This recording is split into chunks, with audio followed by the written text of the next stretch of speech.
Hey guys, what's happening? Matt Bell here with the Electric Violin Shop.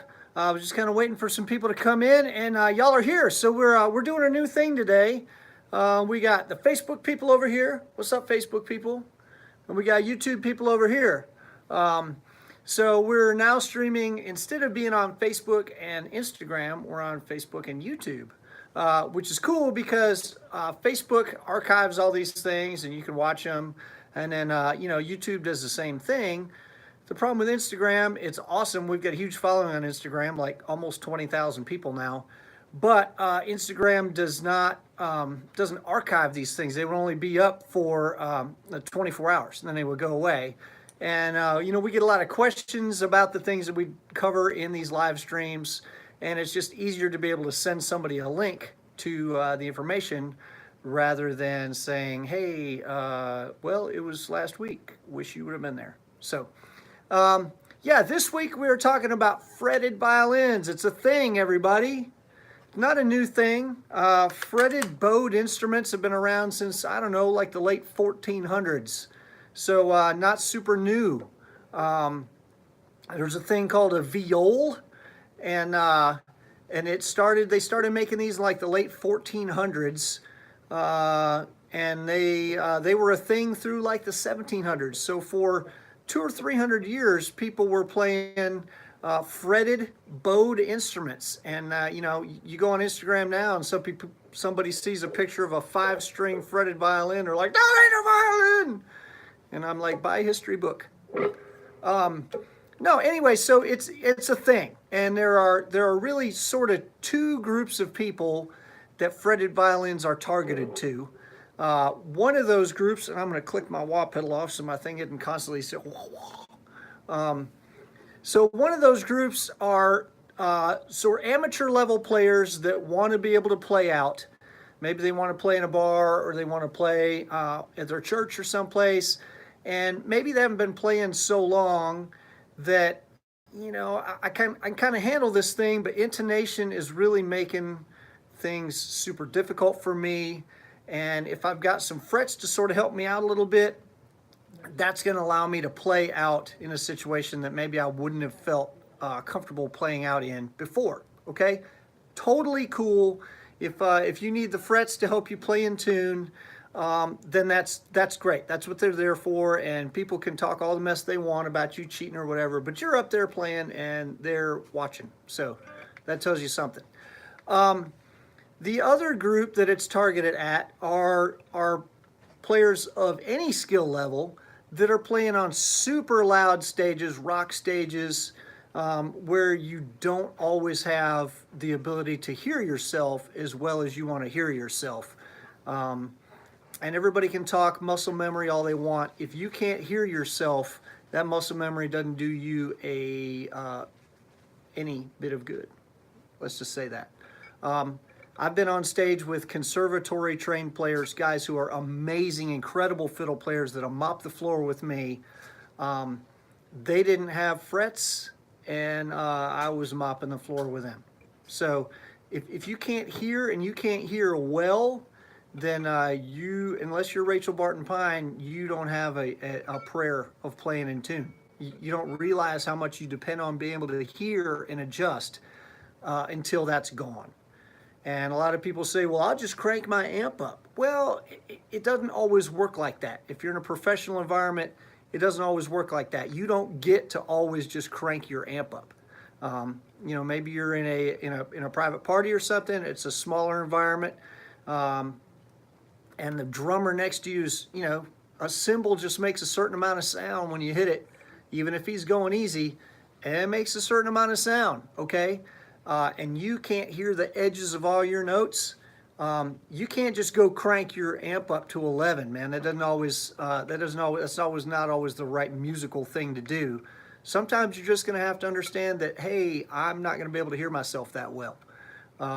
And the frets can sort of act as home base a little bit for you. We will talk about the fact that frets are not magic. I don't know if any of you guys were here when I started playing, but there's a lot of, you can do a lot of,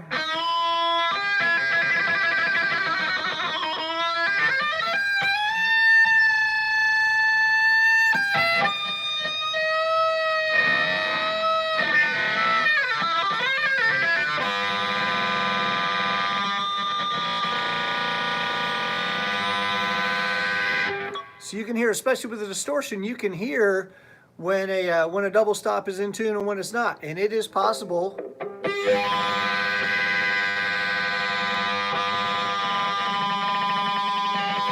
to play them in and out of tune. So frets are not magic. What they do is they provide you with, instead of having like one fixed point of reference, which is the nut, they give you a whole bunch of points of reference. And so you can feel underneath your fingers.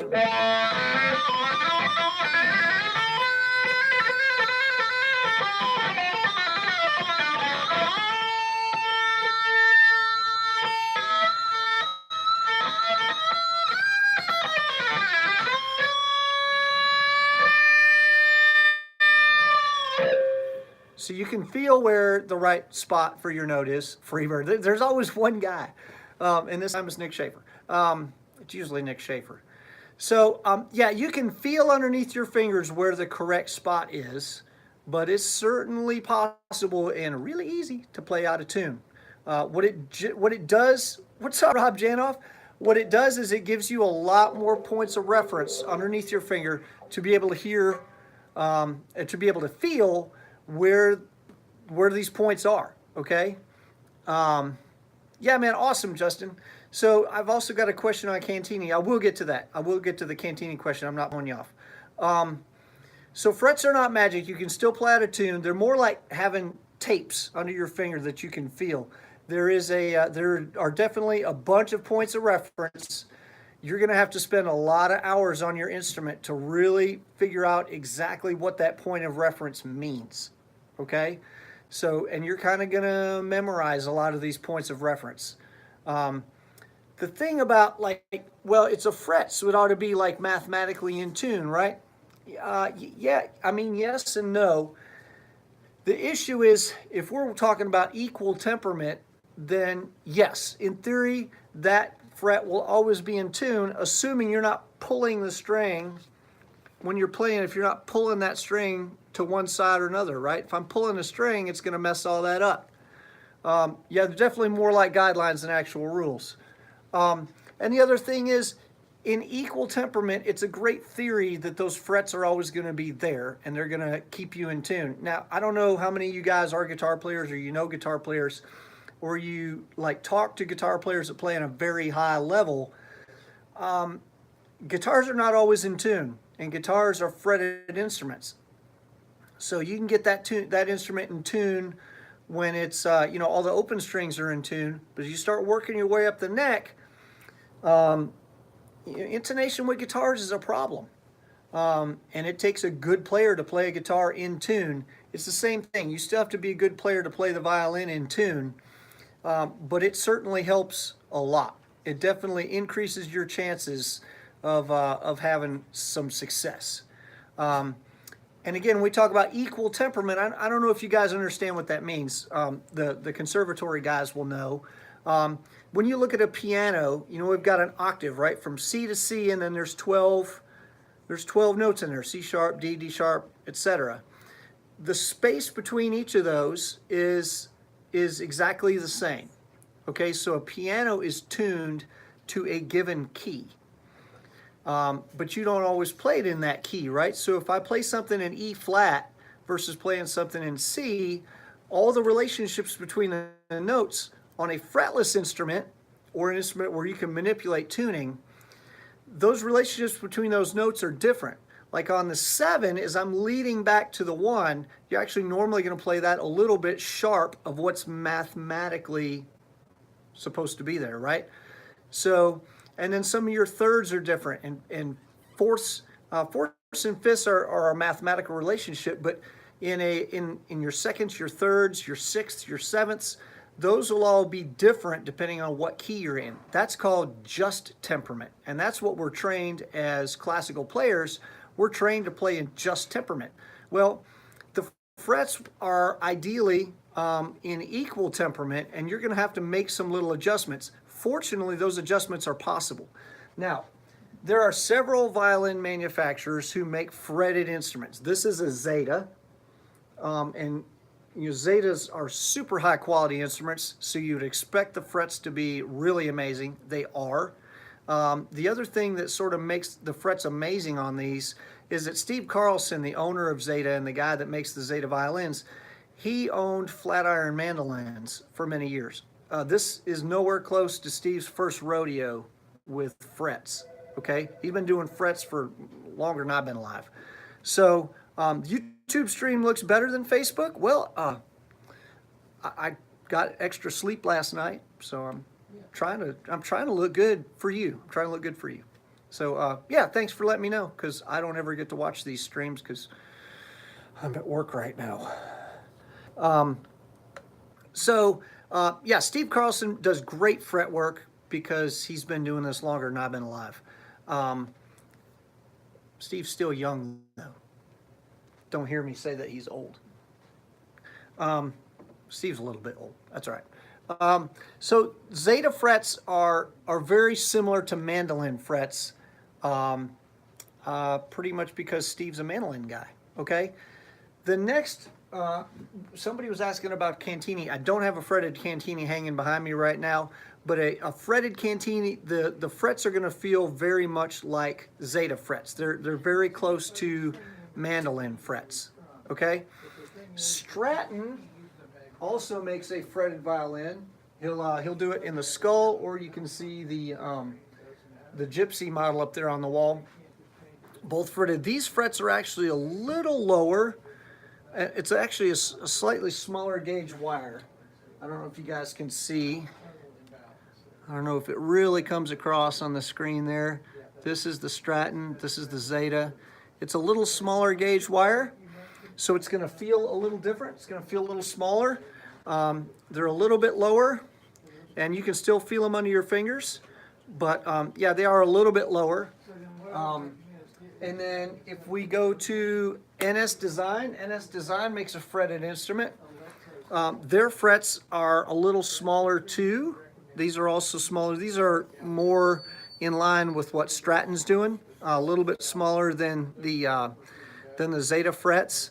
And then Wood violins, they use a smaller gauge, and then they actually literally shave these frets down on the treble side. I don't know if you can see, like, probably can't really see, but they're actually flat on it. They actually hit these with a grinder and they grind them down. So the frets are lower on the treble side and they're higher on the bass side. And I really like that a lot. That's what I'm used to. I've got about 20 years on one of these. So that's sort of what I'm used to. But honestly, each of the frets are a little bit different. They all pretty much work the same way. And that's how that goes. So let's go back to, let's play a little more. Let's hang this one up. Let's play the NS. This thing's only got 4 strings, so it's going to be hard for me to play. Friggin' 4-string violin. What good does that do anybody?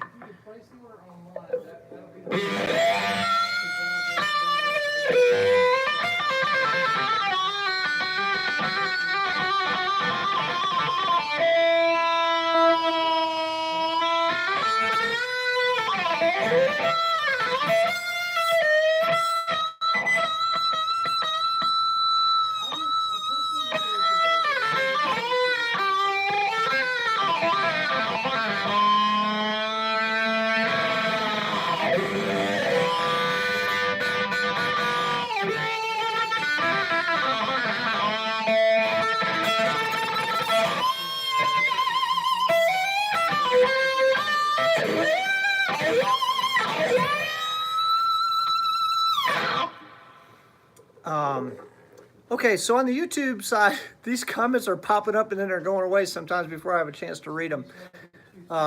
Somebody's asking which one am I used to playing. I'm used to playing the wood frets, I think. No, I know which ones I'm used to playing. I think your question was, highest notes even playable on a fretted violin? Yeah, man, I mean, how high you want to go? I mean, I don't know what's wrong with sometimes us classically trained people. We think we're impressing people by running way up in the neck. Let me tell you how, in a bar, you know how many people want to hear those notes way up on the neck? Like none. Nobody wants to hear that. But yes, you can play them all the way up here.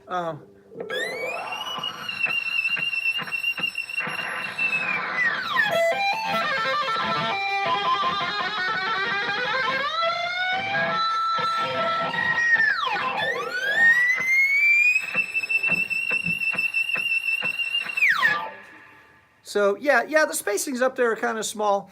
One thing I learned real early, what's up, Joseph Shackford? One thing I learned real early playing fretted violins, if you got to go easy on left-hand pressure. One thing, that looked really bad when I did that. Sorry. That didn't mean anything. I was talking about my left hand. Doing it again. Left-hand pressure while I'm playing. How about we do this? So it's a little less like cringy. So yeah, you got to go easy on left-hand pressure. If you're death gripping the violin, I mean, that's obviously not ideal for any reason, especially if you're playing 4-hour long shows in a bar. You can't death grip a thing for 4 hours. But it also gives you way more control over the instrument. And then if you want to clamp down for effect, then your hand's not all shot anyway, and you can do that. So one of the things with these frets is if I really want to get this open string sound, you know, when you pluck an open string, you've got that long ring, right? Well, we can get that.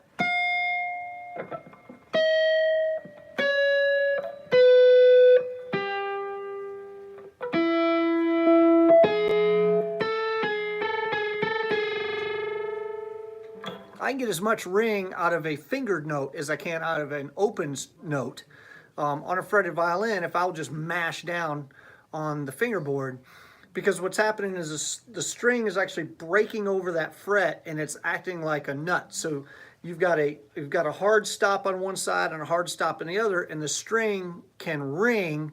One of the things that chokes out the note when you try to pluck a fingered note on your instrument is that the fleshy part of your finger is actually dampening some of those vibrations.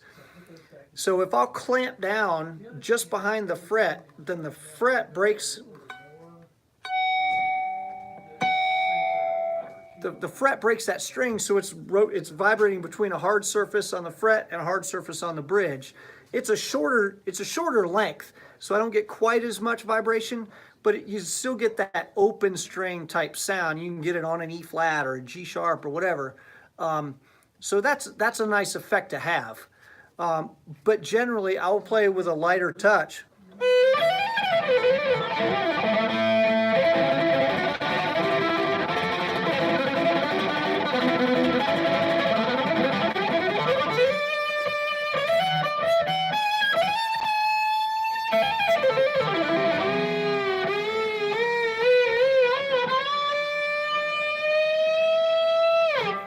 And that allows me to gliss. It allows me to vibrato.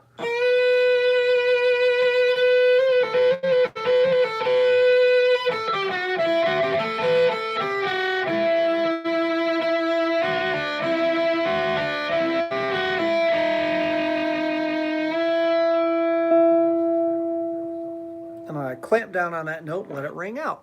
So yeah, if you release the pressure on your left hand and play, you can't play fast when you're clamped down on a thing anyway.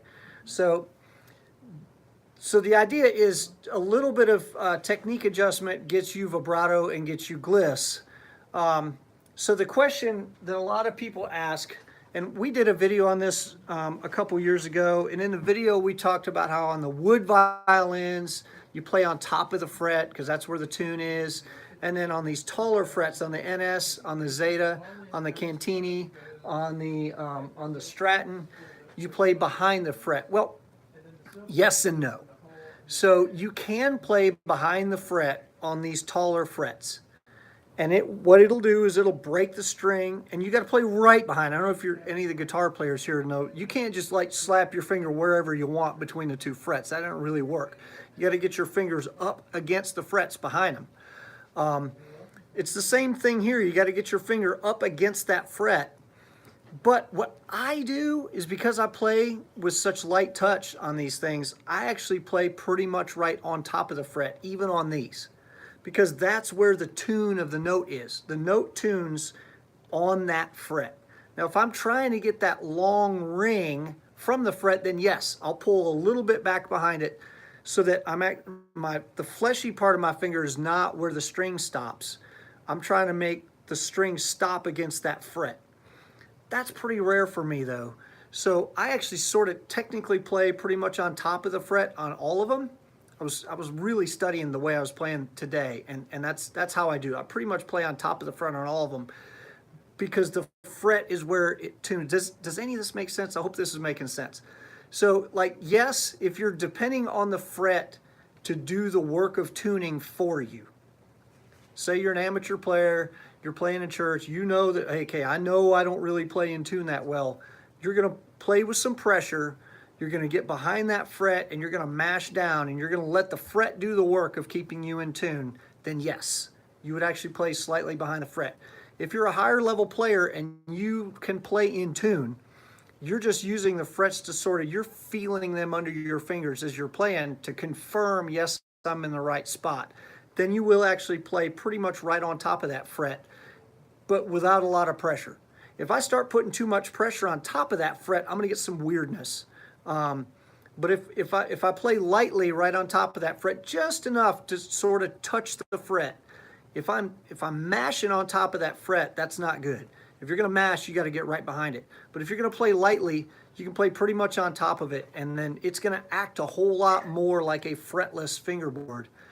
The difference being that you've got some tactile confirmation that, hey, I'm in the right place, okay? We talked about amps and stuff. Everybody's like, well, you know, the amplifier, I'll just turn up and everybody will be able to hear me. That's not always the right thing to do. Sometimes if, you know, you got a wedge, it's the same deal. You're not the only person on that stage. We got to show a little bit of etiquette. And you start getting into stereo wars on stage, and gosh, I have to hear around the edges of every note I'm playing. Well, the guy next to me, you know what he's going to do? He's going to turn up because he doesn't want to hear the violin screaming in his ear, so he's going to turn his amp up. And next thing I know, it's 120 dB on stage, and the front of house guy just shuts the mains off and goes home. So that's not what your audience is paying to see. So you're going to have to keep a reasonable volume. Sometimes that means you're not going to be able to hear. In the band that I was in, we'd be flying around the stage like a bunch of nuts anyway, so I may not always be in front of my wedge. You know, I may have, you know, I'm here to put on a show, so I may be running across the stage and I'm playing on the other side. Well, there's not a lot of violin pouring out of the monitor on that side. I basically just went deaf. As soon as I left in front of my monitor, I basically can't hear myself at all. You hear a little bit off the mains, but the problem is the mains are pointing away from you. And as sound's going away from you, you get a little bit of that Doppler effect. And if you're trying to use sound that's going away from you to intonate, you're sunk. There's no way that's going to work. So you got to trust the frets and your landmarks. Okay, I know that on my second fret, I actually have to play a little bit flat on that in the key of D. So, you know, if I'm going to be playing in just intonation or whatever. So as you spent the time developing that relationship with your instrument, you know what each one of these frets is telling you. Okay, I know when my fourth finger's down, if I'm right on top of that fret, I'm good. My third finger, I might need to be a little bit behind it depending on what key I'm in. So you're going to have to learn how to use these landmarks for yourself. But you learn that, and you know, maybe you run away from your monitor and you're putting on a show, and you can just trust the frets to tell you what you need to know. The other thing, in-ears, right? Because I traveled with in-ears for years and years and years.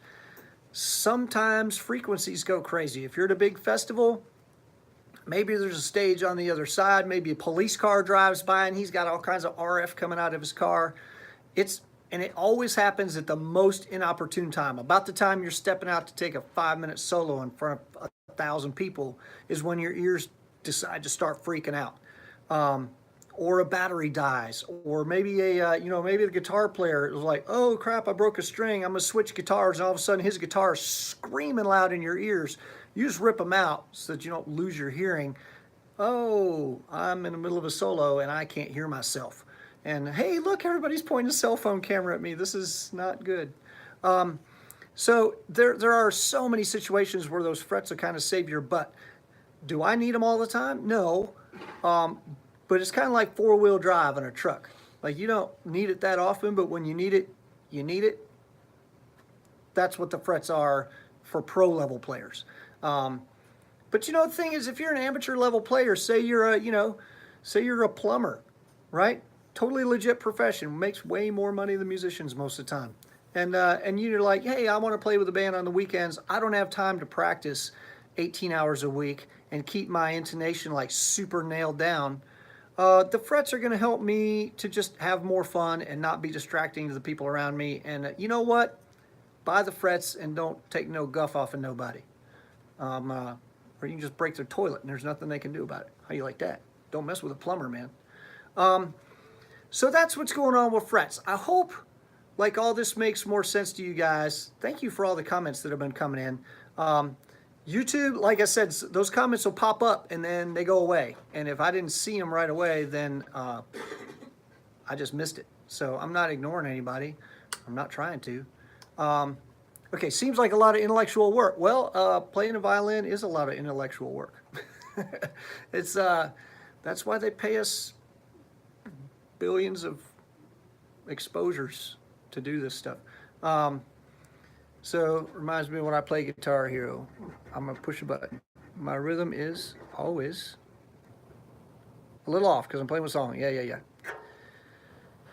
Yeah. I mean, frets are not gonna be for everybody. There's no question. Wow, I just touched my screen and something weird popped up. Sorry. Yeah, they're not for everybody. I don't suggest that they are. I'm saying that they might be for you. And if you're trying to decide whether they are for you, maybe some of this information will be helpful.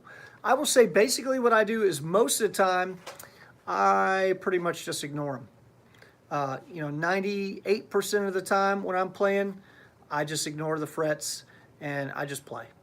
But every now and then you'll be like, hey, I'm going to try an idea will pop into my head to try a double stop that I hadn't really thought about. And, so I'll like, well, that gives me the confidence to know that I've got a much better chance of nailing that thing than just trying to pull it out of thin air. So it'll give you the confidence to try things that maybe if you're trying to say, the discretion is a better part of valor, you're like, well, I would try that double stop, but I'm not 100% sure I can pull it off. Well, the frets raise your chances of pulling it off, so maybe you get to try something that you wouldn't have tried. Yeah, so let's see, what else can we do? I want to play a Viper. I'm going to play this Viper a little bit, and you guys can either watch and hang out, or you can skedaddle. I'll keep taking questions as they come in.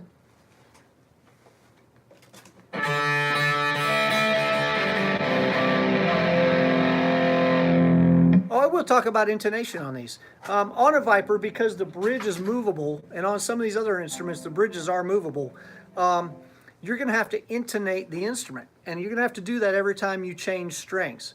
So what I'll do is I'll get the instrument, I'll set the bridge where I think it needs to go, and then I'll get the instrument in tune, open strings. And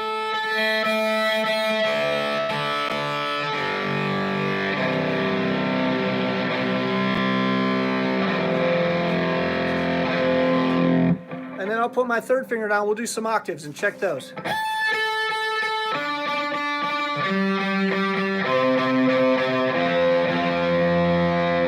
And I'll come to where my fourth finger would be, and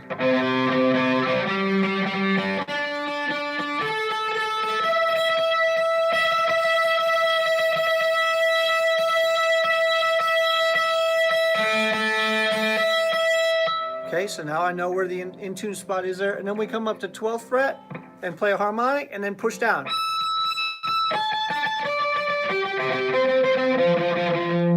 and that tells me if the instrument's in tune. If those 3 reference spots aren't really working out, then I may have to move where the bridge is in order to put those frets in tune. Does that make sense? Guitar players have to do this too. They actually adjust on the saddle where the end of the string is. So it's not a unique thing to violins.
Oh, there's one other thing I wanted to talk about too. If you want to get that fretted sound, you can. So as I'm sliding up,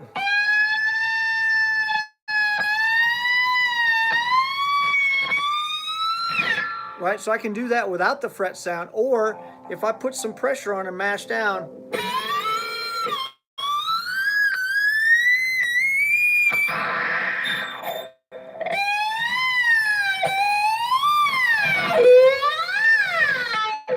you can get that. It's a little harder on this Viper. They've shaved these down pretty far.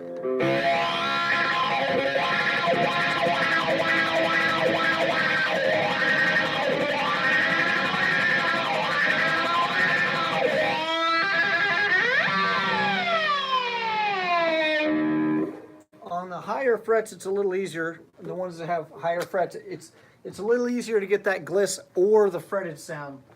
I don't usually try on the Viper to get that sound. It's just not really my cup of tea. Maybe it's because I've been playing one for so long and it's harder to do it.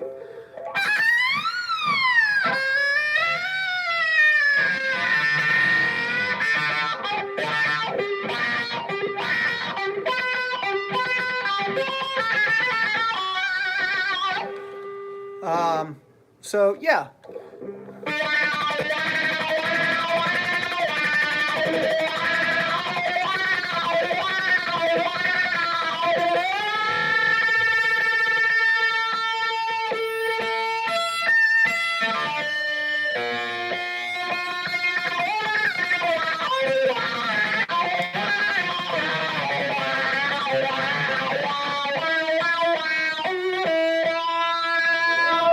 So yeah, so those octaves and stuff are way easier when you've got frets, because you know you come up.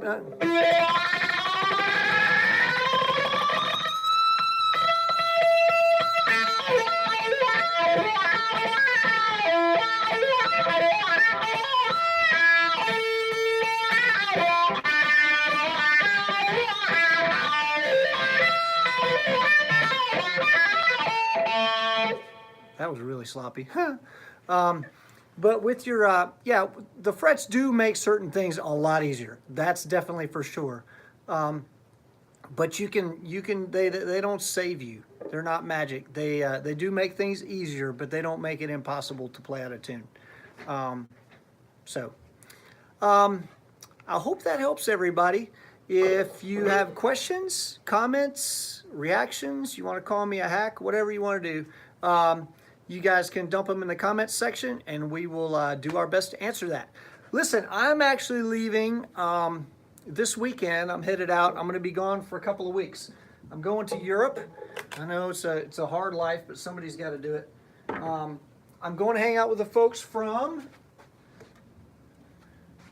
3D Various, going to Toulouse, France to hang out with these guys.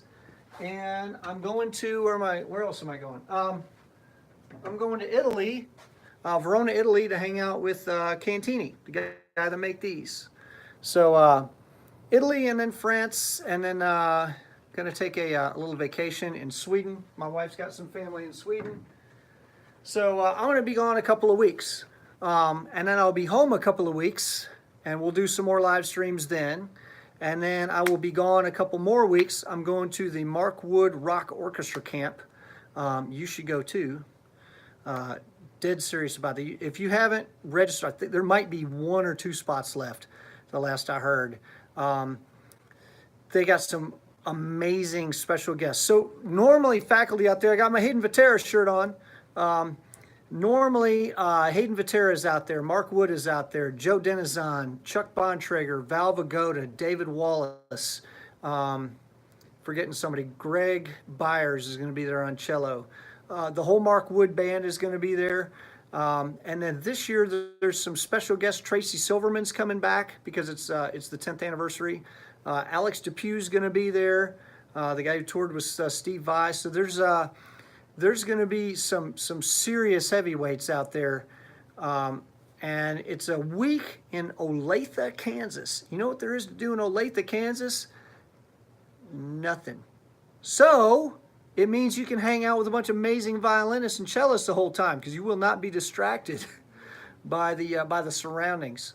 And that's cool because, you know, we did this in Los Angeles or something. You'd be like, well, I might want to run into Hollywood or whatever. There's nothing else to do in Olathe except hang around some of the most amazing string players alive. Every year I go to this, I come home completely inspired to do more, way more than what I'd done before. I'm still writing stuff that I got inspired to do at the last MW Rock, and I better hurry up because the next one's in like a month. I actually miss my little boy's birthday every year to go to that. Maybe that makes me a horrible person, but he's cool.